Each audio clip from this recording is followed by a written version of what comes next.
And I'm using a 150cc na scooter. Okay. No? I was disappointed dito kasi nung inaral ko tong sasakyan, ang sabi niya kasi BP na kumukonsumo siya ng 42 kilometers per liter. So sabi ko, kwento ko lang ng konti, no? So sabi ko, okay na yun, 42 kilometers per liter. Pero nung ginagamit ko siya, na-disappoint ako kasi hindi ganun yung ina-expect ko. Mababa lang siya. Nasanay din naman ako dun sa dating ginagamit ko na mataas talaga yung katipidan nung sasakyan.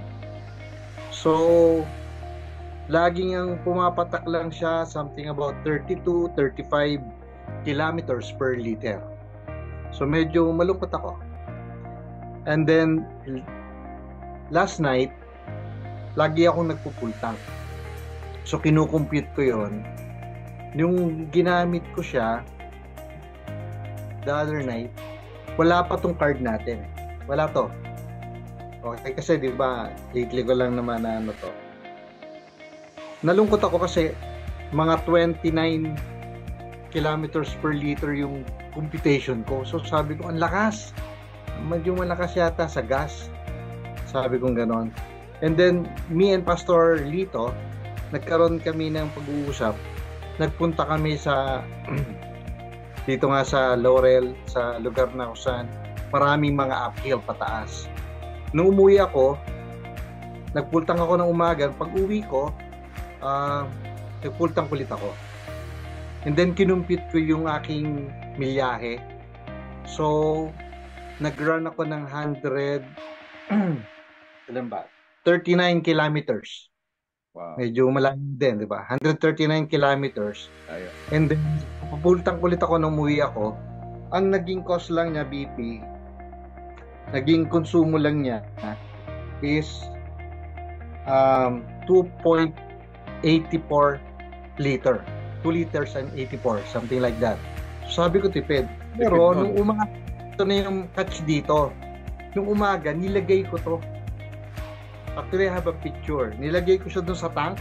Yes. No? So, ngayon, tumakbo ko, di ba? Kinumpit ko, nasa 139 yung tinakbo namin. Alam mo, nung kinumpit ko, how much? 139, i-divide ko siya sa 2.84 liters. Yeah. Lumabot siya ng 48.94 Grabe. kilang per liter. Grabe. So pinapalakpakan niya. So sobra natuwa ako kasi bakit? Maraming problema ang tao pero ang major si Judith. Yes. Yung kuryente which is sakop ng ating card na maraming testimony na nakakatipid to, nakakabawas 10 to 30% of our tinatawag na ating energy, yung kuryente natin, and then yung tinatawag nating fuel savings.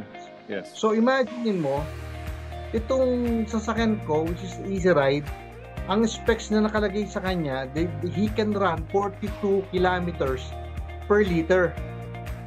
42 nakalagay. Oo. Pero super tipid na siguro yon, yung halos Grabe, nangyayari yon, hindi nagmimit yon.